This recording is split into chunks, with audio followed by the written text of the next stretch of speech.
श्री कृष्ण भगवान के उपदेश को मान करके आज ये सृष्टि चल रही है और तमाम पूरे मुल्क के अंदर नहीं पूरी दुनिया के अंदर सब लोग आज श्री कृष्ण भगवान का जन्म हम सब लोग मना रहे हैं। मैं दादा श्री कृष्ण भगवान की कुछ बातें आपसे शेयर करना चाहता हूँ। साथियों, श्री कृष्ण भगवान ने कहा था अर्जुन से, हे अर्जुन कर्म करो कर्म, फल की चिंता मत करो। जो कर्म योगी होता है उसका कोई भी देवी देवता उधार नहीं रखता। इसलिए कर्म पर विश्वास करिए, अपने मार्ग पर निकल जाइए, जरूर परमात्मा आपको फल देगा। और पूरी दुनिया उसको मान करके अपने कर्म पर लगी हुई है। देर सवेर जरूर परमात्मा का आशीर्वाद मिलता है। साथियों, श्री कृष्ण भगवान ने एक और बात कही थी कि जो व्यक्ति अपने मन पर कंट्रोल करना सीख गया, जिस व्यक्ति ने अपनी इच्छाओं को दबा करके जो असलियत पर बात करने लग गया, उस व्यक्ति के पास एक दो रास्ते हैं। एक रास्ता तो ये जिसका मन पर कंट्रोल है। कोई नागरिक सुन रहा था मैं कहीं, वो मंच पर कह रहे थे कि तन समझाए बात बने नहीं, मन समझाए बात बनेगी। तो जिसने मन को समझा लिया वो दुनिया की तमाम ऊंचाइयों को छूता है, और जिसने मन को नहीं समझाया उसके बारे में अपन रोज अखबार में पढ़ते हैं। इसलिए साथियों, मन एक ऐसी विचलित चीज है जिसको हमें समझाने की आवश्यकता है। और जिस भी नौजवान ने उसको समझाया, जिस भी बुजुर्ग ने समझाया, निश्चित रूप से वो अपने जीवन में आगे बढ़ा है। साथियों, हम सब लोग जब भी घर से निकलते अपने अपने देवी देवता का इष्ट की पूजा करें, घर से निकलते, और जब भी घर से निकलते तो इस बात को सोच के निकलते कि आज जिस काम के लिए मैं निकला हूं वो मेरा काम सफल होगा। और निश्चित रूप से सफलता मिलती भी है। लेकिन मैं जहां कहीं भी जाता हूं एक बात कह करके आता हूं कि जो नौजवान साथी बाबा कुंदनदास महाराज के साथ, श्री कृष्ण भगवान के साथ, हनुमान जी के साथ अपने घर के जीते जागते देवता का, देवी का आशीर्वाद लेकर के जीवन में आगे बढ़ा है, दुनिया में कोई ताकत नहीं उसको आगे बढ़ने से रोक सके। जिस माँ बाप ने, जिस दादा दादी ने पैदा किया, उसका आशीर्वाद लेकर जो नौजवान अपने नक्शद में, अपने जीवन में आगे बढ़ने की चेष्टा करता है, निश्चित रूप से उसको आशीर्वाद मिलता है। तो इसलिए नौजवान साथियों, आपसे मैं अनुरोध करना चाहता हूं कि आप लोग भी जो हमारा जीता जागता भगवान है उसका भी आशीर्वाद लेकर हम दुनिया में आगे बढ़े। साथियों, मैंने एक मुहिम आजकल चलाई हुई है जिस पर हर मन से मैं बात कहता हूं कि हमारे गांव में, समाज में एक बहुत बड़ी बीमारी, बहुत बड़ी कुप्रथा हमारे यहाँ चलती है। हम जब भी किसी गांव में जाते हैं, शादी होती है, लगन आता है, तो वहां दहेज की चर्चा होती है। बड़ा अभिशाप है वो दहेज। इसलिए साथियों, मैं अनुरोध करना चाहता हूं आप सबों से कि हम सब लोग यहां से आज से शुरुआत करें, अपने घर से शुरुआत करें। निश्चित रूप से वो दिन आएगा जब दहेज मुक्त शादियां होंगी। मेरी शादी मेरे माता पिता ने करी, 1 रुपया नहीं लिया, 1 चम्मच भी नहीं ली, बेड बिस्तर कुछ नहीं लिया। और हमने 2 छोटे भाइयों की शादी की, 1 रुपया नहीं लिया। आपसे मैं अनुरोध करना चाहता हूं कि आप सब लोग इस मुहिम में आगे बढ़कर के आप लोग आए, क्योंकि ये बात इसलिए कह रहा हूं, बहुत बार सुनते हैं कि जब टीके का प्रोग्राम होता है तो जिसके माता पिता, जिस काम अच्छा होता है, रोजगार अच्छा होता है, 2 पैसे की इनकम होती है, तो सोचता है कि मैं जाने क्या दे दूं। और जब वो लगन के टाइम आते हैं तो बोलते हैं 21 लाख, 11 लाख, 51 लाख। और हमारी कोई छोटी बहन बगल में खड़ी सुनती है कि मेरे पिताजी के पास तो ये पैसा नहीं है देने के लिए।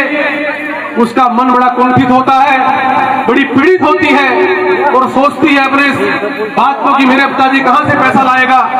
इसलिए साथियों, हम सबको इस मुहिम में आज से हिस्सा लेने की जरूरत है कि हम सब लोग दहेज मुक्त समाज बनाने का प्रयास करें। जिस दिन दहेज मुक्त समाज बनेगा तो निश्चित रूप से हमारे घर में जो बेटी बहू आएगी वो भी दहेज बिना कि हम लोग शादी करेंगे, हमारे घर से कोई बहन जाएगी उसका भी हम दहेज के बिना शादी करेंगे तो निश्चित रूप से समाज और ये गांव ढाणी आगे बढ़ने काम होगा और विकास में प्रगति होगी और 4 चांद उसमें लगने काम होगा। ये निवेदन करने के लिए आपके बीच में आया हूं। साथियों, मैं जब भी आपके बीच में आया आप सब लोगों ने मुझे आशीर्वाद दिया है।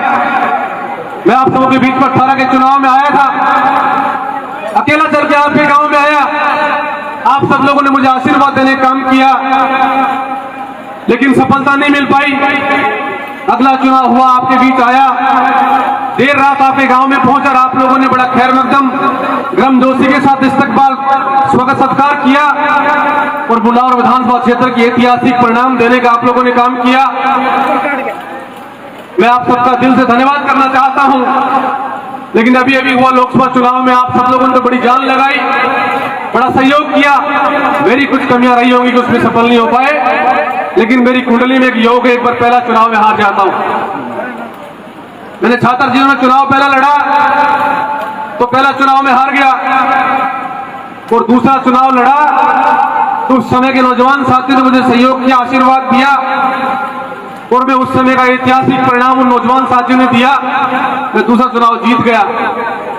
आप सबके बीच में मैं आया 18 का चुनाव लड़ने के लिए, लेकिन कुंडली का योग भारी पड़ गया। मैं पहला चुनाव हार गया और दूसरा चुनाव हुआ। आप सबने मिलकर मुझे आशीर्वाद दिया और आपके आशीर्वाद से मुंडावर विधानसभा क्षेत्र के ऐतिहासिक परिणाम आप सबने मिलकर देने का काम किया। और उसके बाद जब मेरी पार्टी ने निर्णय किया कि मुझे लोकसभा का चुनाव लड़ना है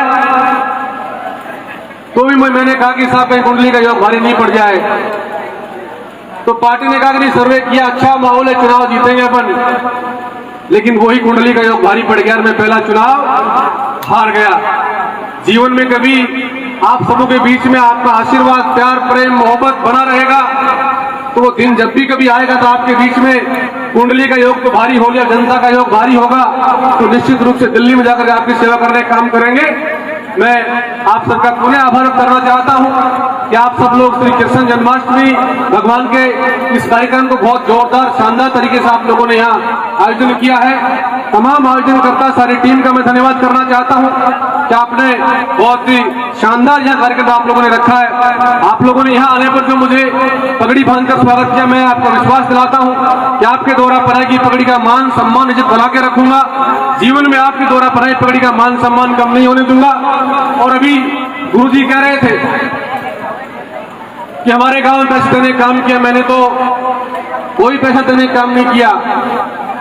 अगर आप सब लोग मिलकर मुझे आशीर्वाद नहीं देते, आप सब लोग मिलकर उस दिन सुबह पेटी में एक वोट नहीं डालते तो ये नाची जिस लायक नहीं होता।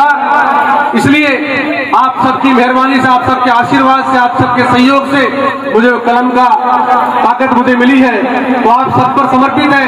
मैंने तमाम लोगों से फोन करके पूछा, मेरे कई सरपंच साथी मुझे बताते हैं कि एमएलए एमपी से पैसा लेने जाते हैं, जाने क्या क्या नाटक करवाते हैं। मैंने कहा कुछ नहीं, विकास के लिए आप जो काम कहोगे वो काम करेंगे। और मैंने बिना कहे फोन करके पैसा देने का काम किया। वो आपका ही पैसा, मेरा पैसा नहीं है, आपकी जेब का सबका पैसा, आपके टैक्स का पैसा है। और अभी रेजिमेंट की बात भी कर रहे थे, उस रेजिमेंट की बात पर मैं गहराई से जाना नहीं चाहता, लेकिन हमारा भाई, हमारा साथी बड़े लंबे समय से प्रयास कर रहा है कि रेजिमेंट बननी चाहिए। अब तो रेजिमेंट बनाने के लिए दिल्ली से लेकर के जयपुर तक की तमाम शक्तियां एक साथ में है और जिन शक्ति का इंतजार हमें था कि बनाने वाला कोई आदमी आवे, तब तो जब चुनाव होने के बाद सच्चाई स्वीकार करनी चाहिए। चुनाव हो गया, आज अलवर के एमपी भूपेंद्र जी हैं, वो दिल्ली में मंत्री भी है, हमारे अपने अलवर के सांसद हैं। तो मैं समझता हूं कि वो चाहेंगे जिस दिन ये रेजिमेंट बन जाएगी, और वो नहीं चाहेंगे तो नहीं बनेगी। दलित के भाषण देने से, भाई इंदर के भाषण देने से ना तो आज बने ना कल बने, वो तो भूपेंद्र जी चाहेंगे तो ही बढ़ पाएगी। इसलिए मैं समझता हूं कि आज वो सक्षम है, बड़े नेता है, देश की ताकत उनके पास में है। मोदी के बाद 5वें नंबर के आदमी हैं तो वो बड़ा मन करके चाहेंगे, उनके समाज से अगर लोग मांग कर रहे हैं तो निश्चित रूप से उसको भी करने का काम करेंगे। उन्हें आप सबका बहुत बहुत धन्यवाद। जय हिंद, राम राम साहब।